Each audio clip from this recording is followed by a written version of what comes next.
Okay, so before you sits possibly one of the worst ideas I have ever thought of. This is the $550 Best Buy budget PC rig. So let's go ahead. Let's look at this beauty. What we have is an Intel Core i3-7100 processor, 8 gigabytes of DDR4 memory, a 1 terabyte hard drive, DVD write, wireless, Bluetooth, a Dell keyboard and mouse, and a legitimate copy of Windows 10. All of this for $360. Okay? So it's kind of hard to compete with that cost on a on Newegg anyway. I was kind of shocked that this was $360, especially when you're considering that the motherboard has wireless and Bluetooth. Alright, so enough with that. Onto the graphics card. We got a Radeon RX 550, 4 gigabyte. This is kind of a long shot. I don't know if this is going to work in this at all, but we're going to find out. I mean, $450 in, $999, $360. So I mean, really, all in, that's a pretty good deal. And for $79, a 21-inch or a 20-inch, 21-inch, 20-inch, 21K. No, just kidding. It's a 1080p panel. So not bad. $79 for a Hewlett Packard panel. So all in, we're talking about $550 for an i3, 8 gigabytes of RAM, 22 or a 21-inch 1080p panel, and a Radeon RX 550. Alright, so let's go ahead and look at this. This looks like this is, well, I was going to say the keyboard, but there's our mouse, and there is our power supply cable. Of course, these are all very basic accessories. We can take a look at it. And there's our beast. Alright, so not too shabby. We got two USB 3s. We got an SD card reader, headphone, and microphone combo port. DVD drives. Very sketchy looking power supply. Yeah, maybe. Got an 80mm fan, which probably does the whole system cooling. Some of this, some of that. That is HDMI. We got some USBs and Ethernet. My favorite thing about this computer is how you have SATA power coming off the motherboard. It runs up here to the hard drive, right? And then this little wire down here splits off of it and goes to the disk drive. And that's literally the only power cable you have. So if I wanted to add another drive, even though I have room to add one here, and I have apparently HDD1 and HDD2 slots here for more hard drive expansion, there is literally no way that I can possibly add them. That's pretty cool, right?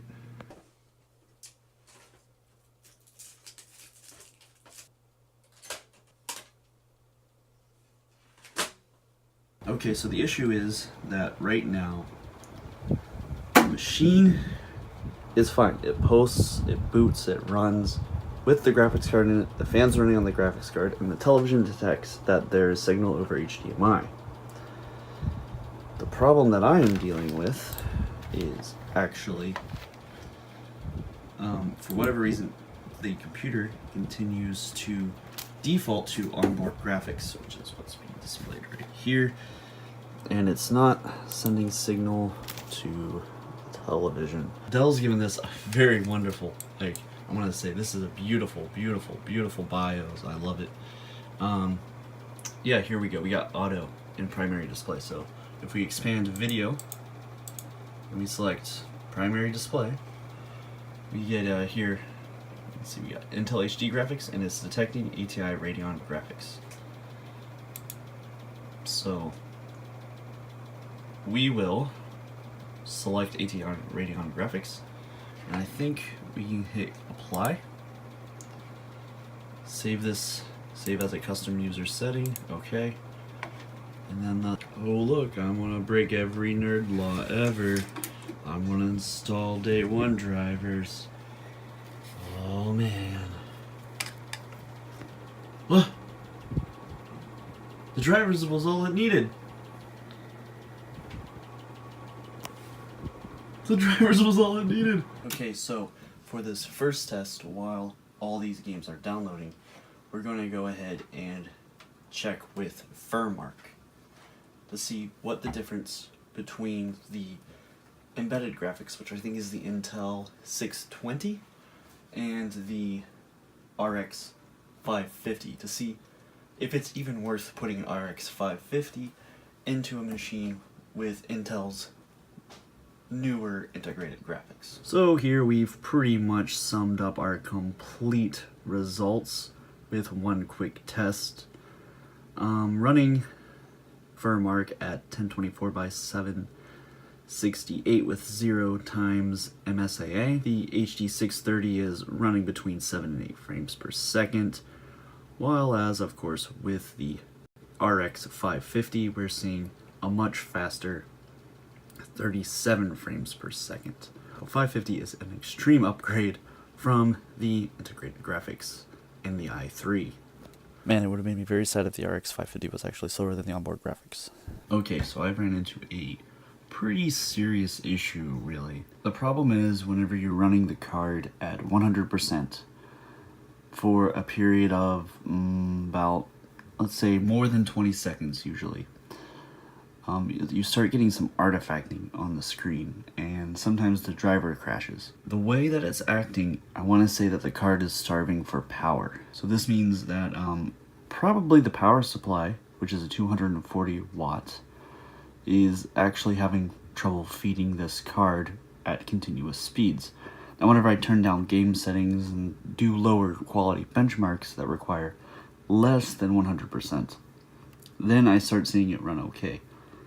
So I'm going to go ahead and start dialing back the core clock and a couple other things and seeing at what point I need to dial it back to get a completely stable operating system and see if it's still worth it at that point. Okay, the solution I found for this was to actually set the power limit down to -9. This essentially knocks the card down to about 1000 and some megahertz. For safety reasons though, I went ahead and knocked the power limit down to -11. I've been able to run Furmark for the last 2 hours without any problems after I did that.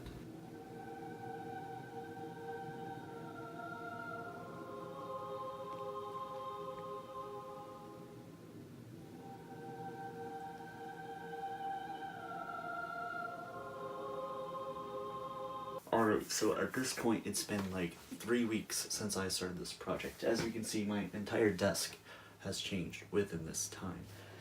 And to be honest, I'm glad to just finish this video because this has been something that's been bugging me forever. Alright, so after all the struggle, all the hassle, and everything included along the way, here's the million-dollar question. Is this the best value gaming PC that you could possibly build? And the answer is, well, probably not.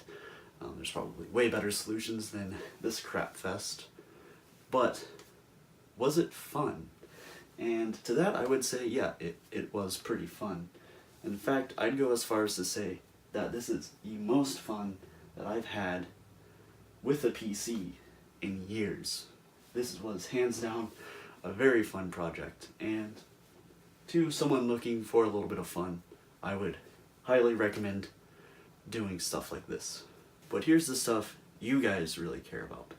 After having to underclock the card, what kind of results am I seeing with the RX 550? Well, let's take a look at the benchmarks. A rerun of the presets for Furmark showed an average of 32 frames per second, while as 1080p with 2 times MSAA showed us an average of 17 frames per second.